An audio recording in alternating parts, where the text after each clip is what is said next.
I'm Dave Clutter, Executive Director with Driftless Area Land Conservancy.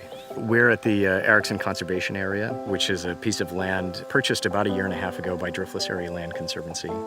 And it's a 220-acre parcel that lies directly adjacent to the village of Argyle and also the village park and the K-12 school. A classmate of mine lived on the little farm on the corner, just up behind us there, and he had a pony and I had a pony, so I can remember riding out through there. Cross-country skiing, either I'd seen Neil's tracks or he'd seen mine. This property was one of my first introductions to nature, and it's a great comfort to me to know that it's going to continue to be here, and it'll also be here for future generations. This property came up for sale, and I thought, uh-oh, are we going to have that access to it that we had before? We couldn't have done this project without the Knowles-Nelson Stewardship Grant. You know, it pays for 50% of the appraised value on the property, and that was significant. So without the stewardship fund, the property wouldn't have gone. Gathering Waters during that same time brought in a consultant, Judy Anderson. Judy started talking about an ambassador landscape idea, and that's really where we borrowed our policy from, is Judy's thinking.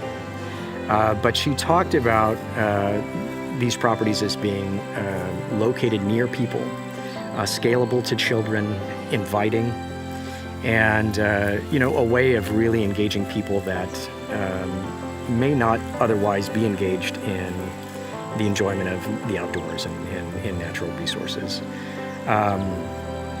And you know, when she started talking about schools and partnerships with schools, knowing that this property was directly adjacent to Argyle's K-12 school, I immediately pulled out my computer at that time. I had 3 board members with me, I think, at that time, and I pointed at this property and I said, this is it. Well, the role that I see for the Argyle wetlands is we now have a 220-acre laboratory. It's just better to be outside because you get more fresh air and there's just more to do.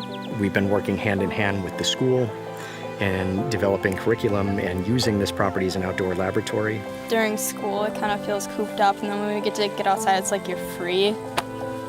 I've been coming out here for probably around 50 years. I'm not tired of it yet.